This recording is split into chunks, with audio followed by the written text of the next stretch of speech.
एक जमींदार था जिसके एक बेटा था। बेटा अपने पिता से बहुत प्रेम करता था और उसे अपने पिता के सभी उच्चतम मानकों को पूरा करने का सपना था।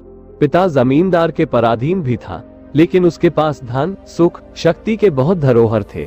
बेटे को इन सब के माध्यम से बड़ा करने के लिए जमींदार ने उसे बहुत कठिन परिश्रम करने को कहा। पिता ने बेटे को जमींदारी की जिम्मेदारी और शोध के लिए एक दिन भी अवकाश नहीं दिया।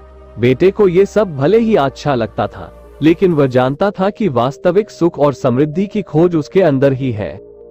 एक दिन जब वो धरती के दूसरे किनारे एक जंगल में भटक रहा था, तो उसे एक शांति से भरा वृक्ष मिला। वो वृक्ष बहुत पुराना और सुंदर था। वहां बैठकर बेटे ने वृक्ष के बारे में सोचना शुरू किया। वो देखा कि यह वृक्ष सब समय खुश और शांत रहता है। वो सोचने लगा कि यह खुशियां और शांति का राजा कैसे बन सकता है। बेटे ने वो वृक्ष कुछ समय तक ध्यान से देखा और फिर उसके पास बैठकर पूछा, आप इतने खुश और शांत कैसे हैं? वृक्ष ने प्यार से बेटे को देखा और कहा, मेरे बेटे, सुख और शांति का रहस्य यह है कि मैं सभी को स्वीकार करता हूँ।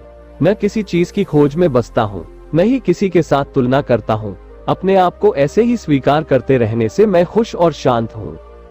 इस उत्तर से बेटे को बड़ी सीख मिली। उसने समझा कि सुख और समृद्धि वास्तविकता में नहीं, अपने अंदर की खोज में है।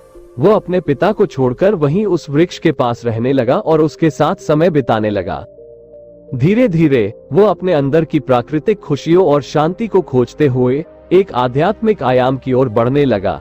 उसके अंदर शांति की स्थिति स्थापित हो गई और वह अपने जीवन के लिए असली सुखी बन गया। इस कहानी से हमें ये समझ मिलता है कि वास्तविक सुख और समृद्धि बाहरी